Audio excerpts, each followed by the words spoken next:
Welcome to this spotlight on Italy. In a moment, I will introduce you to Professor Dr. Stefano Zambon, Secretary General of the Italian Foundation for Business Reporting, who will moderate this session. I've worked with Stefano for several years on exciting topics relating to integrated reporting, including a report and guidance that he issued as part of the OIBR on integrated reporting for SMEs a couple of years ago.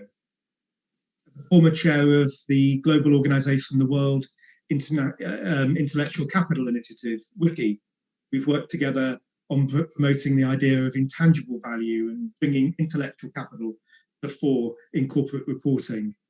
And as we look forward to 2021, when Italy takes the presidency of the G20, there will be many further opportunities for integrated reporting to be promoted as part of that work through the G20 and the B20. So it is with that excitement and sense of anticipation of what is to come that I'm delighted to hand over to Professor Stefano Zambon to chair this session. Over to you, Stefano. Thank you very much, Jonathan, for the kind words to me. And we have today a very high level and very senior panel. I would like to share with you just a few information before giving the word to our distinctive panelists. This is the panel speakers. We will have first Professor Anna Genovese. She's commissioner at the CONSOB, the Italian Stock Exchange regulator, followed by Michele Crisostomo, the president of Enel, that hopefully will join us in a few minutes, followed by Professor Gianmaria Grospietro, that's president of Intesa San Paolo Group, and then the president of Generali Group, Gabriele Galateri Di Gianola, and a few conclusive remarks by Dr. Andrea Di Segni, managing director of Moro Sodali. As you can see, we can say that we have a sort of presidential panel with three speakers coming and chairing some of the biggest, largest Italian groups. So I think we can move on now to the first slide, just presenting the sense of this meeting. Next, please. Maybe not. Yes, next. Thank you. That's it. Yeah, the session is about regulatory offering. Is going to provide a wide range panorama and about overview what are the regulatory developments of the framework of Italy, understanding the Italian corporations' approaches and also the advances of Italian corporations, of some of the main Italian corporations in non-financial information integrated reporting, and find out which are the new forces, new instances that are shaping the Italian context in the field of non-financial information integrated reporting. This is the general stance. Of course, next, please. Again, I think we have the photos, as you can see, sort of with in colors. So Italy is, as we said, is a G7 country. We'll have the presidency of G20 in 2021, as Jonathan pointed out. Italy, why Italy? Because Italy, for many reasons, is important to have a session on Italy, because Italy is where double-entry bookkeeping was born and developed. I think most of the accountants of the world should know about Luca Pacioli. So there's a long-standing tradition of accounting, modern accounting in Italy. Clearly, Italy is also a country where there's a solid sustainability and sustainable development culture. According to many surveys and rankings, Italy is one of the most sensitive environmental sustainability leaders in Europe. Our attitude towards the European Directive non-financial reporting has been very proactive. We're being one of the first countries to implement it, and also we mandated assurance on the new EU regulation in Italy. Assurance is mandatory. There's a special attention, of course, to integrated reporting, integrated thinking, even before the publication of integrated reporting framework in 2013. There have been some pilot companies already adopting the first steps in the journey for integrated reporting, integrated thinking already before 2013. And of course, Italy is also has very recognized, internationally recognized champions in the sustainability reporting and integrated reporting.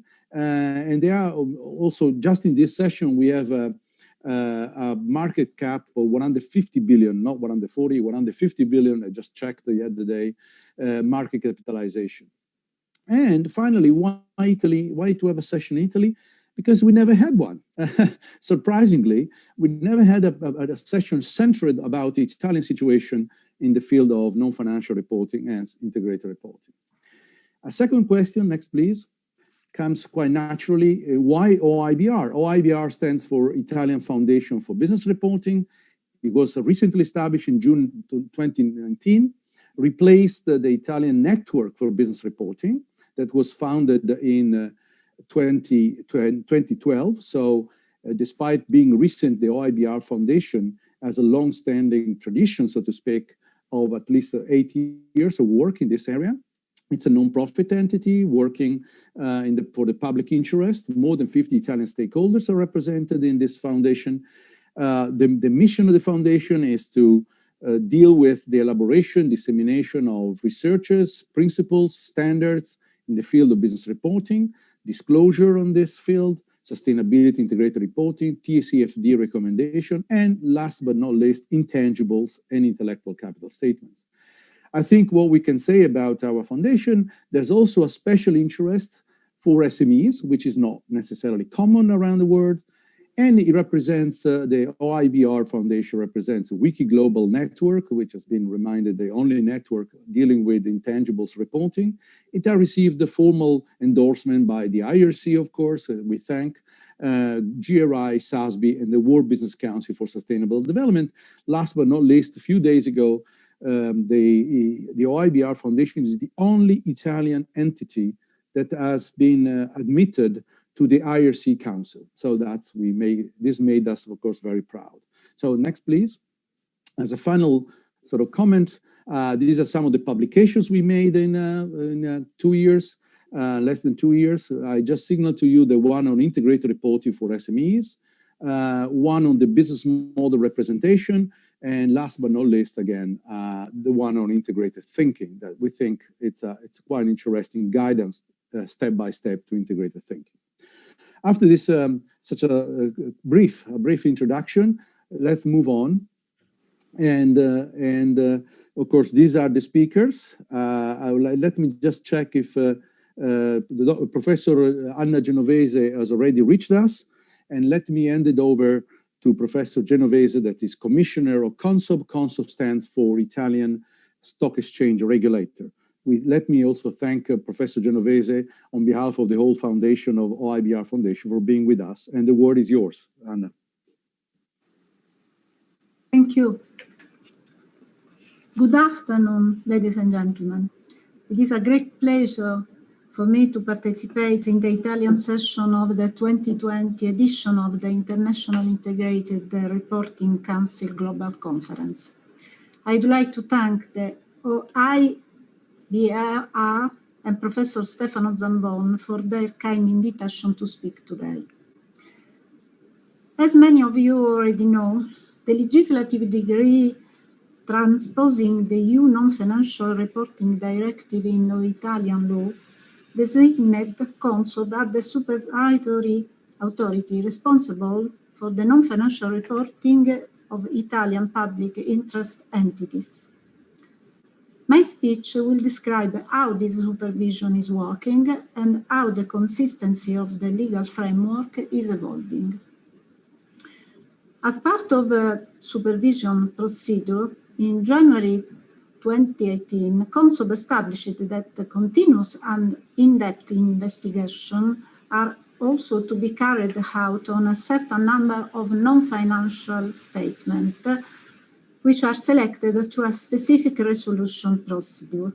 The selection this year was finalized with the CONSOB resolution of the 20th February, which made a reference to the non-financial statement published in Italy in 2019.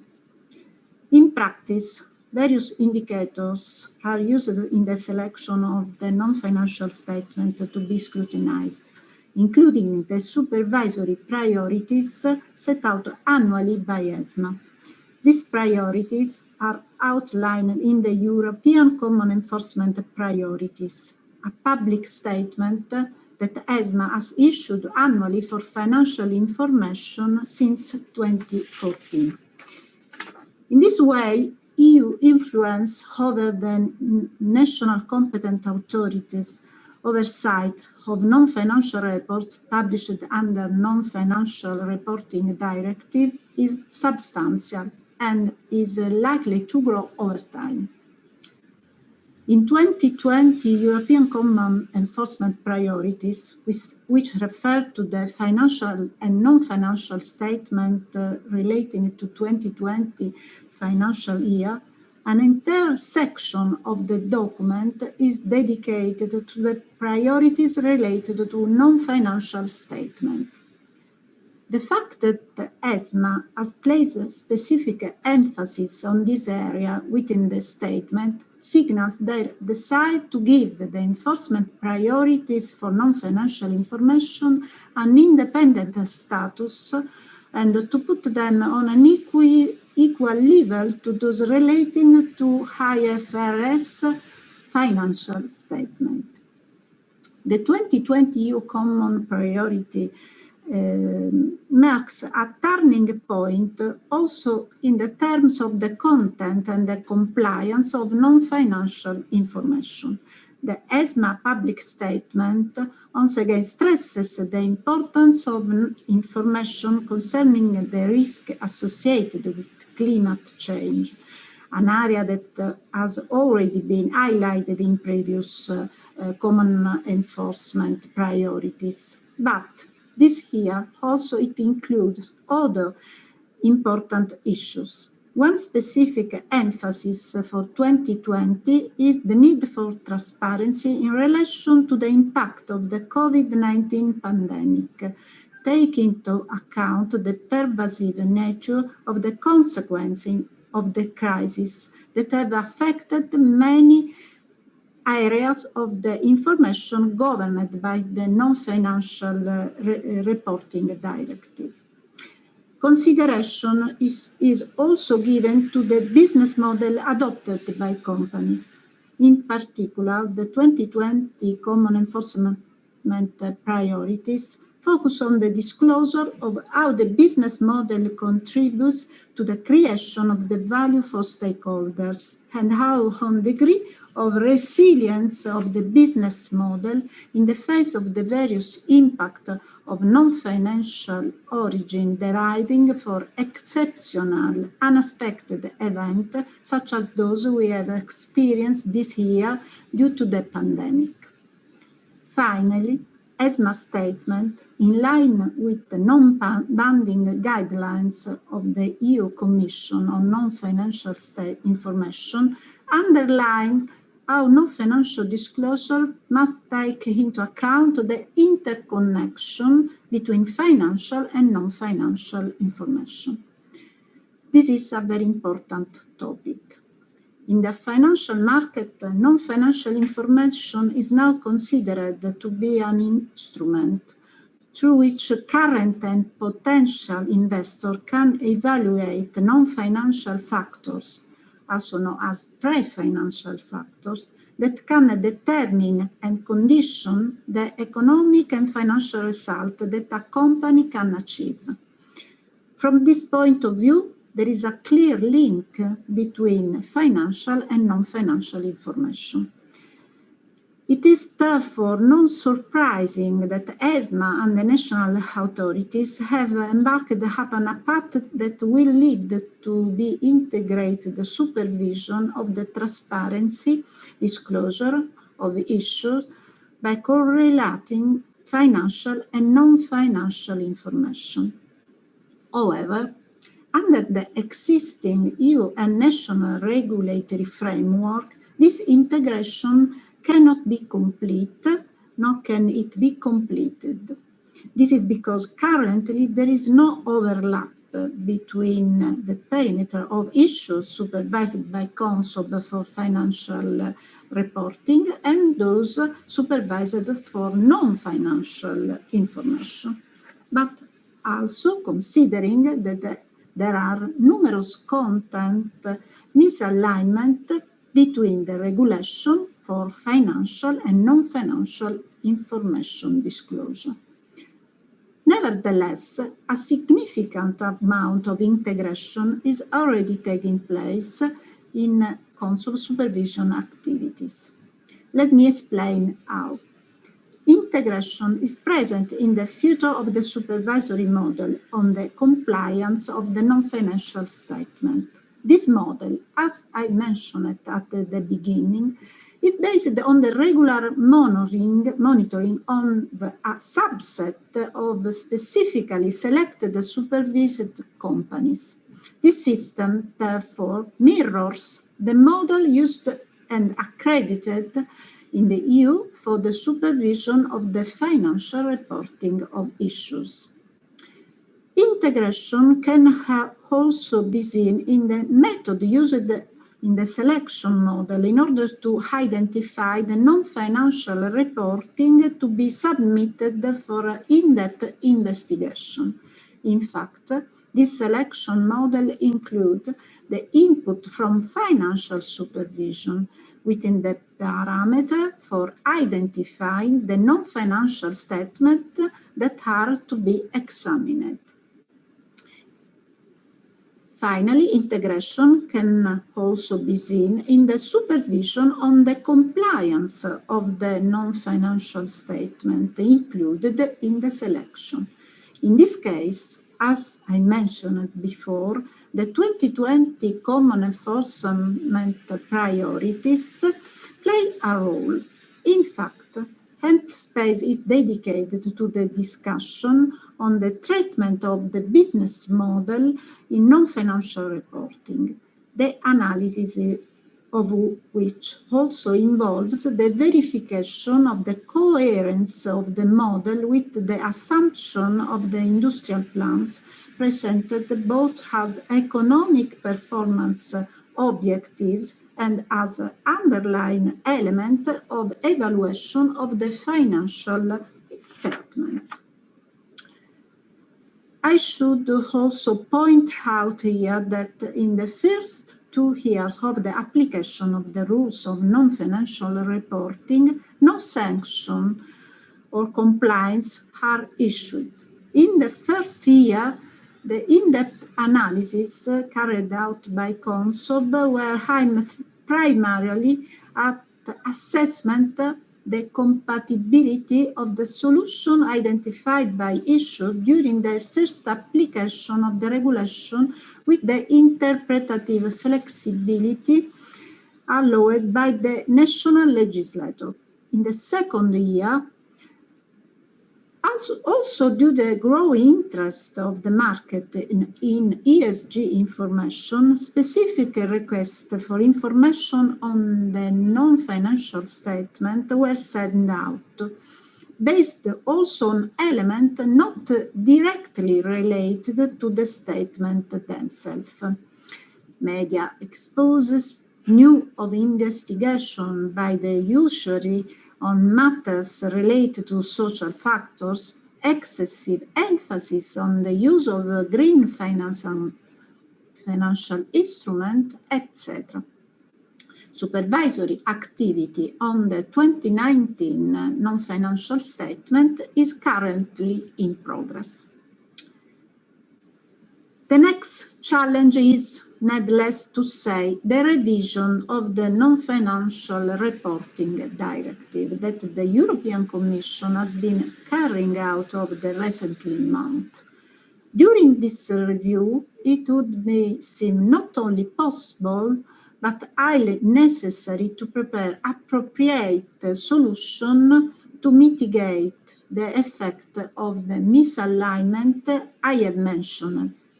The line along which we need to work are multiple.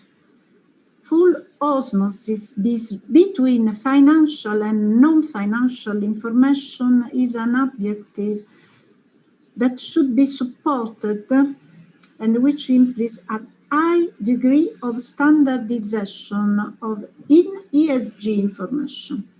The osmosis between financial and non-financial information operates at a different level, also with the framework of the accounting IFRS principle in force. In any case, given that it would be counterproductive and it does not seem in the intention of EU Commission to define the obligation of providing a non-financial report according to whether a company is listed or not, it must be assumed that there will continue to be a misalignment between the boundaries of the entities that publish the non-financial statement and that of the entities that prepare financial statement according to IFRS principles. Also, for this reason, more stringent metric and standard rule for non-financial statement should be encouraged in order to increase the quality of this information. At EU level, specific attention is also being paid to problem of greenwashing that can result from the objectively scarce availability of uniform, reliable and comparable ESG information on issue, in a moment in which the demand for and the supply of this kind of information is growing. The European Commission is taking action to remedy this situation, and it is not alone in doing so. The Commission plan for a new capital market union strategy published this last September include a project that was already announced in the consultation document on the EU Commission new strategy on sustainable finance to set up a centralized database at EU level of financial and non-financial information, the European Single Access Point. The Commission itself, in the context of the Non-Financial Reporting Directive review work, considered introducing some binding standards for non-financial statement and also mandated EFRAG to define them. Meanwhile, the IFRS has also published a preliminary consultation document on non-financial reporting standard. Finally, the 5 largest global standard setters, the CDP, the CDSB, the GRI, the IIRC, the SALB, have also set to work with the endorsement of IOSCO to try to fund convergence into the integrated reporting principle and standard, both financial and non-financial, of issues in Europe at the global level. I start to conclude. Initiatives for a more uniform standard of non-financial statement are important and are aimed ultimately at remedying, through the development of appropriate technical rules, some qualitative deficit that at present could reduce the utility of the non-financial report that have been adopted by the EU. We hope to see some initial result in the near future. Otherwise, the risk of a misrepresentation of the company situation and of greenwashing will increase and become very hard to prevent. It is important also to stress that all these initiatives need to be coordinated in order to avoid fragmentation. The EU aspires to have leadership in this initiative. However, the financial markets are globalized and characterized by regulation that is aligned to a certain extent with regard to key standards, to some key standards. Hence, coordination is fundamental. In any case, it is to be hoped that on the subject of non-financial reporting, the EU will be followed by other jurisdictions. Firstly, because only commitment at a global level will be effective in contrasting phenomena such as the climate crisis. And secondly, because it is essential that in the meantime, the EU financial markets continue to remain open and attractive. Thank you very much for the attention.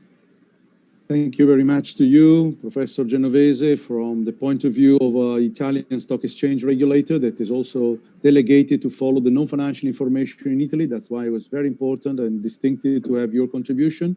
Let's move on immediately to the corporates and the corporations. We have the pleasure, as I said, to have the presidents of three major corporations, of Italian corporations. And I give immediately the word, while I'm welcoming him, to President Dr. Michele Crisostomo. Thank you for being with us. That is the president of Enel Group. The word is yours. Thank you very much, Dr. Crisostomo. Good afternoon, and thank you very much for the invitation. Enel has been a pioneer in integrating its business model with the sustainability criteria.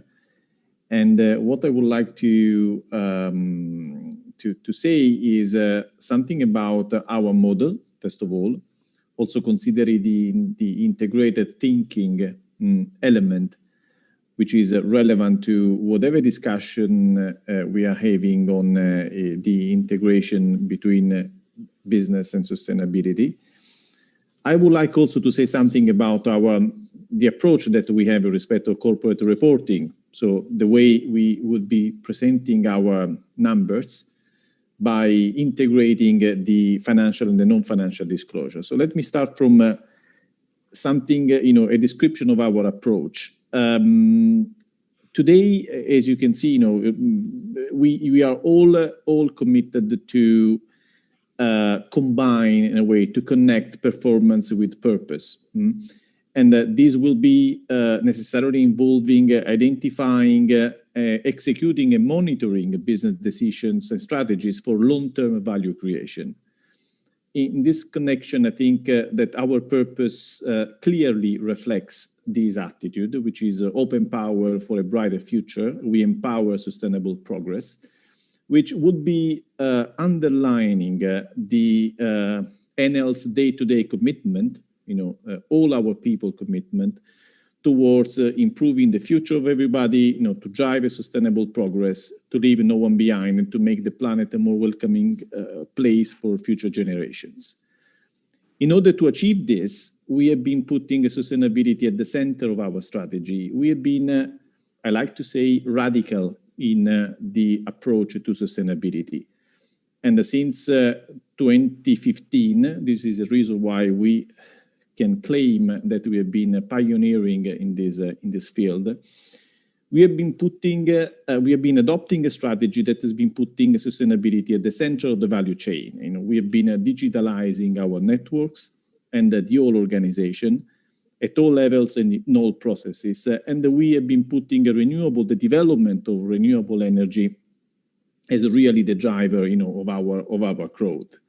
From a business model to a sustainable business model, which is what we have been really trying to do, contributing to the achievement of the United Nations Sustainable Development Goals. And we have been selecting those of these goals which are more coherent with our core business and with a sort of overarching element, which is the fighting against the climate change as the ultimate goal of whatever we do.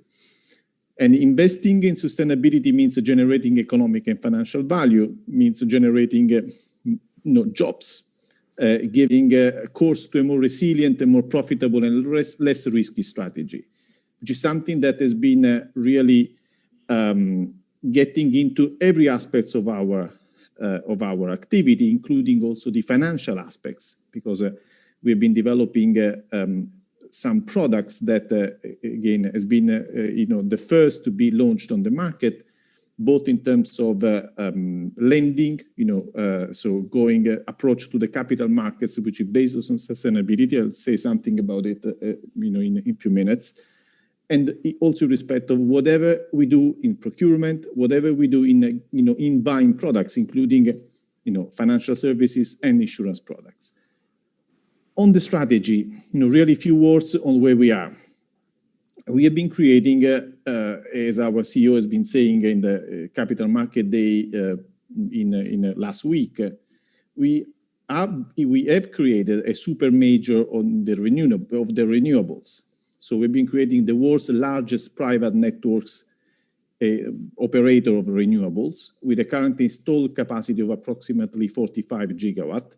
And we are really the fastest growing player in this space. And we know that the space is big, which is the reason why we are putting in our business plan a significant, a massive amount of investments, which will be leading us on the basis of our 10 years plan, that again we announced last week, from the current, as I say, the 45 gigawatt of installed capacity to 120 gigawatt installed capacity in 2013. So we believe that we will be growing a lot in a space that will be big enough for every player.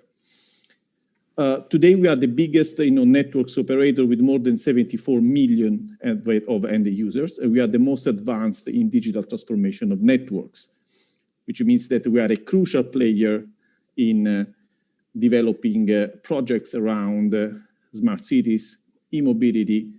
So wherever there is some new innovative project in terms of generating energy out of renewable sources, or putting together different sources of renewable of energy in a smart way through our digital networks and grids, there is space for Enel's growth. This will be associated with a reduction in GHG emissions by 80% in 2030 compared with our data in 2017. And we will be pushing electrification, and this will, through our digitalization of the grids, will be leading households to save on the energy bills, and at the same time to get energy produced through renewable sources. So that's a sort of a combination that explain very well the way we intend sustainability, which is something that has very much to do with our business model. It is our business that has become sustainable. It's not something which is outside of the business that we are trying to put on the side of the business in order to present ourselves as a sustainable company. We are sustainable because our business is sustainable. And if we look at our investments looking forward, we foresee in our 10 years business plan something that either directly or through our stewardship model, we are going to generate investments for 190 billions of euros. And the basic idea is that 95% of such investments will be sustainable investments, i.e. investments that are targeting the achievement of one of the UN Sustainable Development Goals. Having said all of that, we can then come to the corporate reporting, where we have been taking an innovative approach since a few years. But last year, we have been really taking a drastic approach in making the integration between financial and non-financial disclosure by adopting a reporting structure which is composed of 4 documents, essentially. We have the annual report, we have the sustainability report, we have the corporate governance report, and the remuneration report, with the central role of the annual report. The annual report structure changed because integration of business and sustainability is something, as I said, real. So the annual report has evolved to become really a sort of storytelling tool and the guide for users in order to discover, the Enel's world, considering the sustainability aspects. And there is a correlation between the financial result and the achievement of the relevant, SDGs. The management report is part of the annual report that is seen, which is, it is the part that has been seen the major changes, respect to previous years, because we have been introducing 4 macro chapters inspired to the task force on climate-related financial disclosure pillars.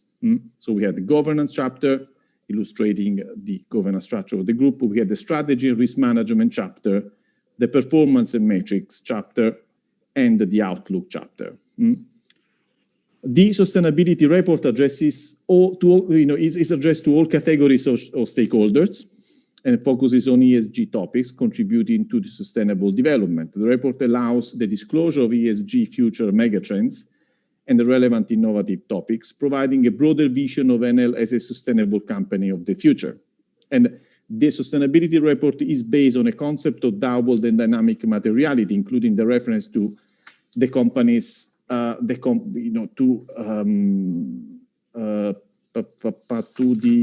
company's development, performance, and position, as well as to the external impacts of the company. Then we have, as I said, the corporate governance report and the remuneration report. An element that I would like to highlight is the way we have been driving the sustainable finance tools.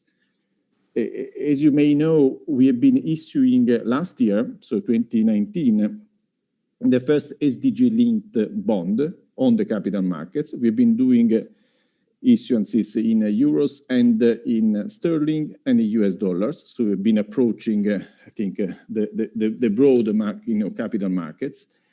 And with the concept, which is that we have been committing to achieve one of the SDGs. And if any of the target that we have been committing to achieve is not achieved, we will be penalized due to an increase in the interest rate. So we strongly believe, and the market believed, which is the most important thing, that a sustainable company, a company which sticks to its sustainability goals, is a more solid company from a credit point of view, which is what, in my view, should also be on the basis of what especially banking regulators should start considering, which is that ESG, everything that has to do with ESG, is not just a way to have a different risk approach, but is also a way to consider when a credit is good. So when a borrower is better, and therefore we should be having a better, a more favorable regulatory treatment for a credit which is better, where the borrower has a creditworthiness which is higher due to the fact that it is a sustainable borrower, which I think should be at the center of discussions with the banking regulators if we want sustainable finance to become, again, a real factor of support to the massive amount of investments that we foresee for the next few years in the field of sustainable investments. We have been doing evidence of this is also, I take the opportunity of seeing Mr. Grospietro and Mr. Galateri here. We have been, an evidence of this is also the fact that we have been reaching an agreement with Intesa Sanpaolo on our Filiera agreement, because as we will be supporting in our procurement the enterprises working with us in their sustainability pattern, we have reached an agreement with Intesa that will be awarding these entrepreneurs in terms of having an easier access to credit. At the same time, Generali is one of our partners in the development of a framework, which is, again, the first time that this has been launched in the world. So it's the framework for developing an insurance products, which are again linked to some of the UN SDGs. So we can see, I think how with big financial institutions, big insurance companies, we can concretely work on a situation where sustainability becomes part of the credit analysis, of the insurance analysis, become parts of the remuneration structure of a lending element or of an insurance product. I would like also to mention at the end of my speech something about our remuneration policy, because part of our sustainability strategy has very much to do with the way we have been introducing sustainability elements in our remuneration policy. So the weight in the remuneration policy of sustainable objectives has been increasing from 25 to 30% for the short-term variable component of the remuneration plan, and from 10 to 25% for the long-term component.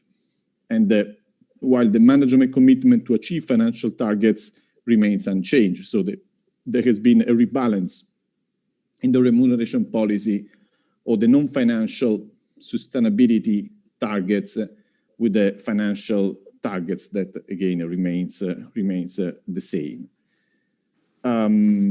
So just to draw a few conclusions. Thank you, Mr. President. If you can conclude, thank you very much. Absolutely. I'm just going to make really a few statements in concluding. The business model and the value chain are and need to be our starting point, and it is fundamental that the business model becomes a sustainable business model. And the integration is the way we'll be presenting to the market, to the financial community and our stakeholders, a description of what we do in the integration between non-financial and financial disclosure based on the framework that I just described. Thank you. Thank you very much, President Crisostomo, Enel President. Thank you for the comprehensive review of the Enel position in this field of sustainable development and corporate reporting. I would like also to remind everybody that you can submit some questions through the Q&A box on your right. Meanwhile, I'm very pleased to give the word to Professor Gianmaria Grospietro, that is the President of Intesa San Paolo Group, and thanking him very much for being here. The word is yours, Mr. President. Thank you very much. Thank you for inviting me. And thank you also to Professor Genovese and Dr. Crisostomo, which have already touched a number of points, so I can be shorter in my presentation. I would say that we think that sustainability must be injected into a company proceeding from the top. So we have managed, in order to have the board itself defining which are the goals that we need to put on our action, but these goals must penetrate in a pervasive way into all the structure of the company.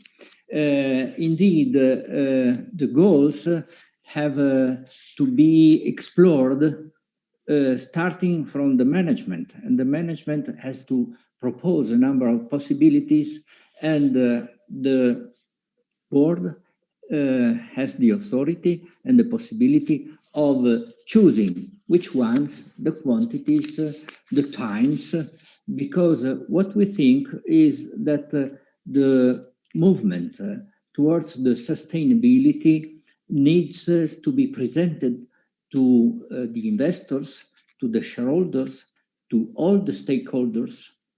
It is, as Dr. Crisostomo said, it is a question of purpose. My personal opinion as an economist is that the free market and the competitive action are very effective, but they are not enough, especially when the power of the big companies has developed so strong. They are modifying the environment. They are modifying the society. The free market is no longer able to condition the effects of the big companies. So the company themselves has to put some objectives, some goals into their action, or the effect would be that the action of the big companies could be refused by the society. And that would be a very dangerous outcome, because no other, in my opinion, no other so efficient tools have been developed today for developing the economy. Of course, the effect of this position is that sustainability must be at the same time environmental and social, ESG, of course, where G means governance, and it is indeed the consideration that the objectives and the goals cannot be reached if there is not a pervasiveness of the goals into all the company, from the bottom to the top, through governance. When the board has established the goals, then the authority is given to the CEO, and the CEO has the collaboration of a steering committee, which is a management committee, and the steering committee carries on the same processes for sustainability that are followed for the budget. That is, goals, tools, resources, quantities, and times. It is possible then to control, to monitor the times and the extension by which the goals are met. And this is not all the story, because under the steering committee there is an oversight committee, ESG oversight committee, which is monitoring the advancement to the goals, and there are sustainability managers which have been appointed within each division or chief to support the ESG oversight committee. So the corporate social responsibility function, which is the function who communicates to the external environment and who is responsible for the non-financial consolidated report, is located within the CFO area, which supports the top management in defining the strategies. Intesa Sanpaolo is very well positioned in the main ESG indexes and rankings as far as the financial activity is concerned. There are a number of rankings. Intesa Sanpaolo is at the first place in Bloomberg Index, at the first place for the Carbon Disclosure Project, at the first place for Morgan Stanley Capital International, and at the second place for Sustainalytics. We have been committed to non-financial reporting and transparency for a long time. Our first consolidated non-financial statement was in 2019 and was drafted in accordance with Italian legislation. We chose the comprehensive option of the Global Reporting Initiative. Only 3% of companies in Italy have a statement in accordance with the GRI standards. Comprehensive option. The climate financial disclosures has been adopted by Intesa Sanpaolo in October 2018, as long as climate-related reporting is concerned. In 2019, we adopted, we subscribed the principle for responsible banking, a reconciliation table between the 6 principles and the related reporting in the consolidated non-financial statement as is included in the company documents. And Intesa Sanpaolo is one of the very few banks in the world to voluntarily publish an intra-year, half-year, non-financial report with a set of indicators to update the ESG performance.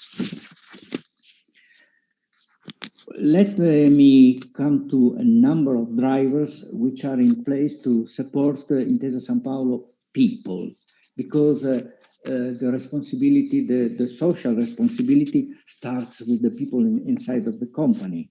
And the phenomenon in these times for the banks, the most important phenomenon, as long as people is concerned, regards the transition to digital, because we need new competencies, and some of the present companies may be outdated. We do not expel any person from the company. Only voluntary exits and redeployment to priority initiatives. In 2018, we have redeployed 3,018 persons from old style activities to the new ones, with 6 million training hours. COVID. The COVID pandemic has posed the need to protect the personnel of the bank and to protect the customers at the same time, and to assure the continuity of the service. 60,000 employees have been working in smart working during the emergency, but we have learned, and as a consequence, we think that 24,000 employees will remain in smart working in a permanent way. Of course, this requested an investment in people, in technologies, also in devices. Let me say what is the responsibility of the bank in the development and growth of the areas where we operate. We make microcredit and anti-usury loans, support for people affected by disastrous events, 137 million only last year. Loans to the organization of the third sector, products for vulnerable social groups, over 3.8 billion in loans for high social impact activities in last year, which has been 6.6% of the total loans of the bank. Contribution has been made also to the culture. We have a Progetto Cultura, a project which takes into account that Italy is the country which is the largest cultural heritage in the world. So we invest not only in our cultural properties. We have 30,000 artworks which came to the bank through consolidation. The present group is the sum of more than 250 banks. But out of these 30,000 artworks, 3,500 are classified as being of significant historical and artistic value. And that is the content of our museums. We have museums in Milan, in Vicenza, in Naples, and Turin. But we have a project which is called Restitutions,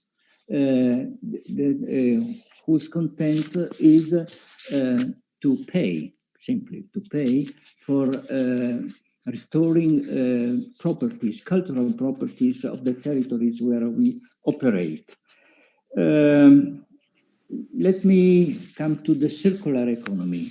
We are the only financial institution which is a global partner of the Ellen MacArthur Foundation. We have created a credit facility of up to 5 billion for an equity fund for the circular economy. And also in asset management, we are giving to the investors and to the families for investing the savings of the families into sustainable investments. We have created the first ethical fund through use on capital, which is a signatory of a principle for responsible investment and of the Carbon Disclosure Project. Let me conclude with something of solid, not words. I am in a building which is the most advanced building in Europe as far as sustainability, environmental sustainability is concerned. It is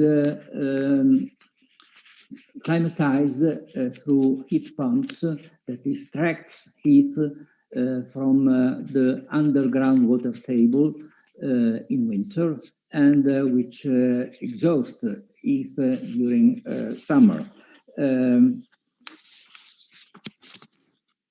So I would conclude by saying that sustainability is something that must be perceived outside of the company. When the company is operating concretely in terms of sustainability for the environment and for the people and for the society, everybody has to be able to perceive it, not only in what the company says, not only in what the company declares to the non-financial statement, but also in the effective, in the real behavior of day-to-day of all the people who works in the company. And that is why the tone must come from the top. Thank you.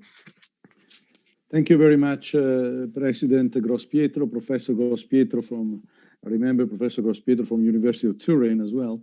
Thank you for your very interesting, important speech. I remind you the possibility of raising some questions with your Q&A section on your right-hand side of your screen, and I immediately hand it over to the President of Generali Group. But before doing that, I remind you that we asked for 50, our session will be prolonged by 15 minutes, so we will finish at 16:45. Thank you very much for your patience. Very interesting insights from all our speakers. And now is the turn, as I said, of Dr. Gabriele Galateri di Genola, that is the President of Generali Group, a well-known company to the IIRC, of course. Mr. President, the word is yours. Next slide, please, as well. Thank you very much, Professor Zambon, and good afternoon to everyone. First of all, I would like to open my comments explaining what we call the Generali Integrated Thinking, which is the way we do business as part of our overall approach to sustainability. As an insurer, we have, by definition, a sustainable purpose, which for us speaks like this: to help people shape a safer future by caring for their lives and dreams. Therefore, our activity is not just selling insurance policies. It means creating a vision of the future, standing by the people's side in the most important moments of their lives, in a sentence that we like very much: be a lifetime partner for our customers. It means protecting and enhancing the value we give to everything we care for with a long-term view. This is why sustainability is part of our Generali 2021 strategic plan, and not simply as a chapter of our strategy, but as a key enabler to reach all our targets. Sustainability is integrated in everything we do. It is structured in three categories: governance, which will be the core of our today's focus; business; and third, the activity of giving back to the community. In particular, underwriting and investments, which is our daily business, are fully structured and monitored in line with ESG criteria. This commitment engages different kinds of stakeholders, not only our managers, but also our shareholders, clients, employees, distributors, and suppliers.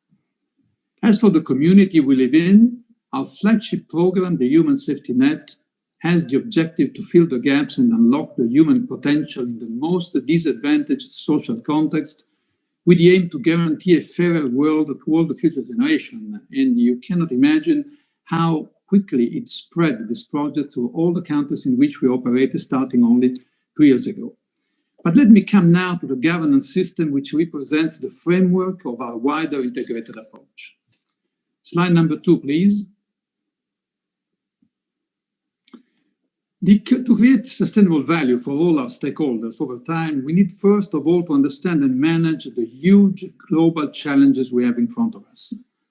The COVID-19 pandemic has added complexity to the world scenario, and so we need to set a safe road through issues coming from mega trends such as climate change, geopolitical instability, financial volatility, aging of populations, and obviously cyber risk.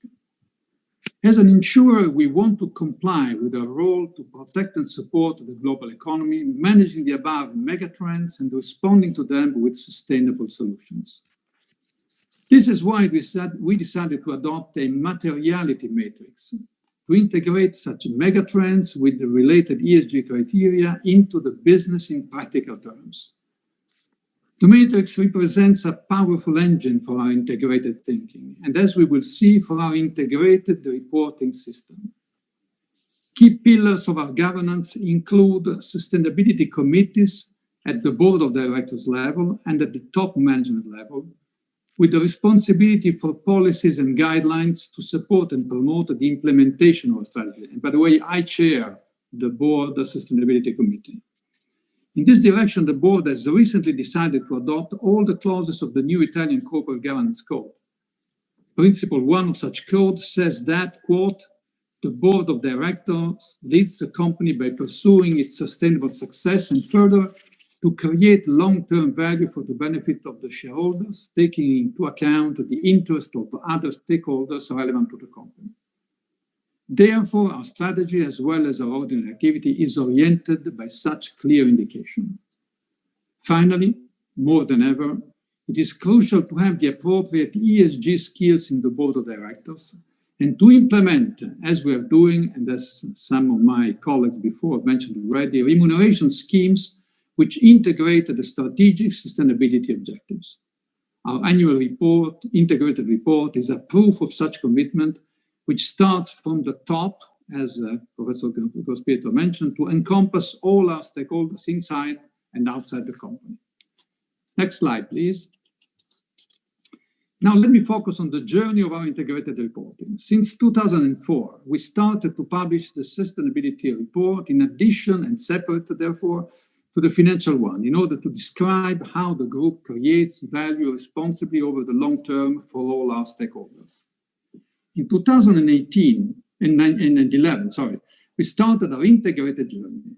Since the beginning, the board of directors was sponsoring the idea to join the dell'IIRC pilot program to further evolve the integration of the financial and non-financial information in our reporting system, a choice which made us pioneers in the arena of the integrated reporting. And I personally favored very much this objective. After 2 years of hard work, many inputs have been injected in a virtuous cycle with a systemic disclosure and effective dialogue among the board of directors, the committees, the management, and the statutory auditors in the direction of multi-stakeholder approach.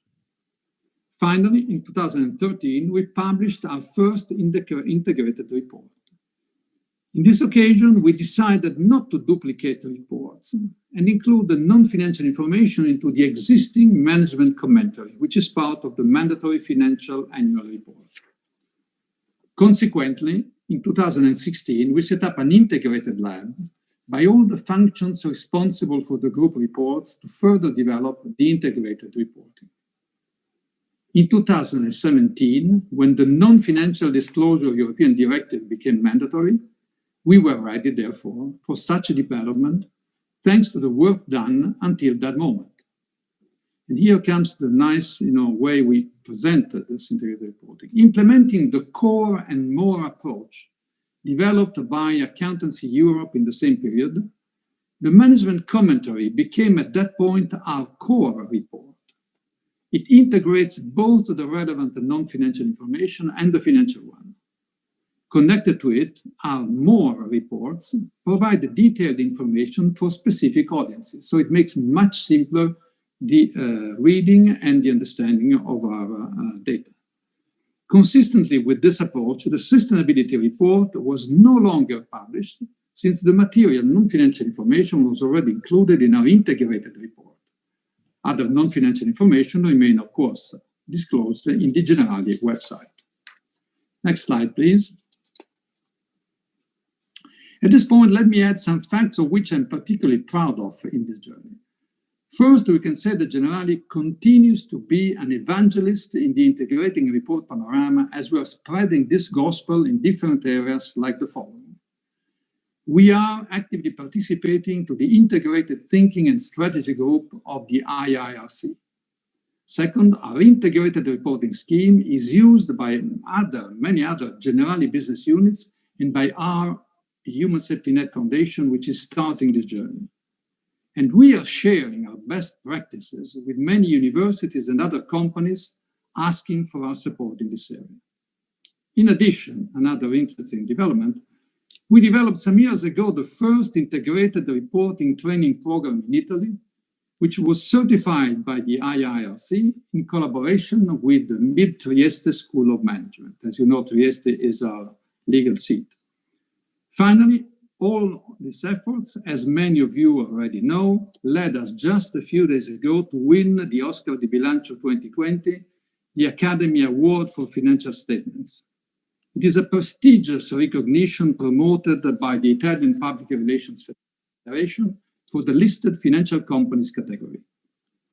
The Generali Integrated Annual Report won this award for its clarity, methodological rigor, and transparency, as well as for the innovative and comprehensive approach, I quote in quotes, in fully integrating non-financial information in the annual report and making the document easy to read with a perfect balance between the necessary details and conciseness with an effective core and more approach, which is exactly the objective we had since the beginning in the mind of our board of directors.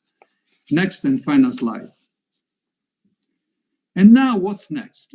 First of all, I would like to confirm that our commitment is to further enhance and evolve our integrated thinking journey. This purpose is supported by factual evidence. For example, we recently disclosed to the market our first green bond report. As you remember, last year, Generali was the first European insurance company to issue a green bond amounting to 750 million euros. The Green Bond Report discloses how we allocated this money and the preliminary impact in terms of avoided emissions. It is based on the Generali Green Bond Framework, which illustrates our wider commitment to sustainability with some specific eligibility criteria for the use of proceeds, consistently with the Generali Responsible Investment Group guideline. For the future, we believe that the development of an even more integrated approach between financial and non-financial reporting will be more and more strategic, as Commissioner Genovese said before.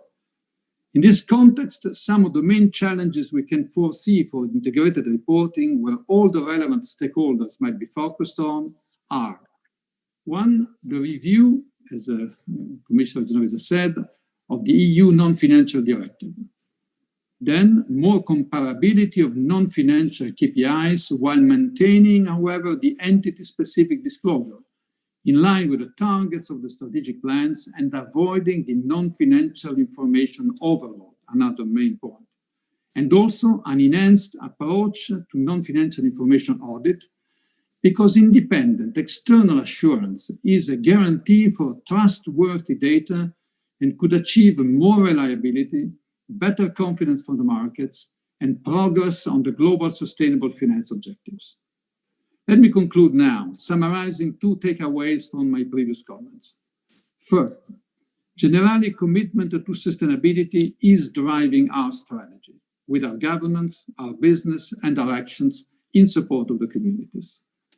In the last Investor Day presented this month, we confirmed that sustainability, as I said before, is a key enabler of Generali 2021, driving the transformation of the business and the strategy in the long term. Second, our annual integrated report is an essential part and proof of this commitment and will continue to evolve in the next few years, showing our achievements in the field of environment, social, and governance objectives. Thank you very much for your attention, and the word back to you, Professor Zambon. Thank you so much, President Galateri, for a very interesting and insightful speech. And then, of course, I'm not envious of that. The bigger task is to conclude and pick up some of the main messages to the Dr. Andrea Di Segni, that is Managing Director of Moro Sodali Italy. Please, next slide. I know that Andrea is a difficult task, and in a few minutes, but of course we all trust your competences and capabilities. So please, the floor is yours, Andrea. Thank you very much for being here, of course. Thank you very much. Clearly, it's difficult to try to wrap up what has been said by the distinguished person and chairman and Mrs.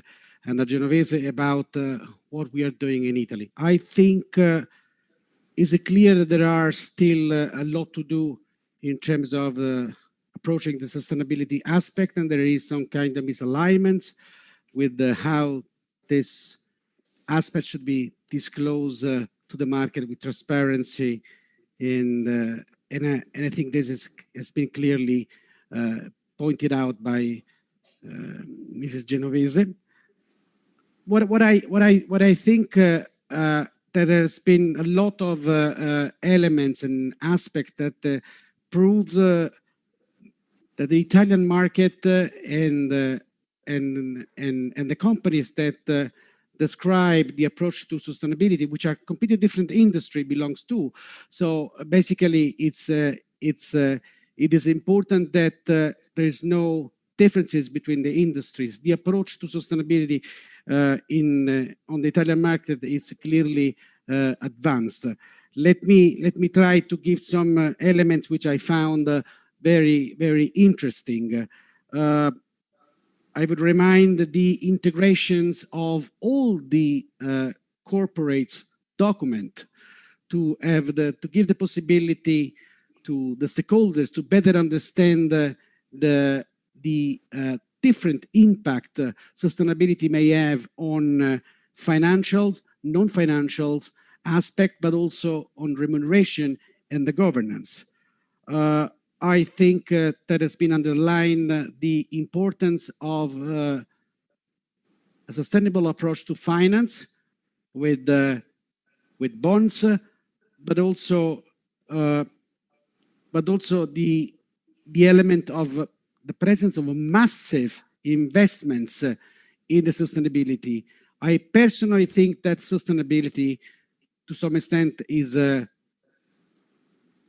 bring or have an impact in terms of cost. And it is important that companies put a lot of investment on this. I think it is important also has been underlined the importance of the board. I think it's clear that the management has a role, but the board should have a strategic vision. And I think sustainability is one of the aspects where we can bring the board to have a more strategic approach rather than compliance. which is a risk for the board. I think has been underlined the importance of the human capital management.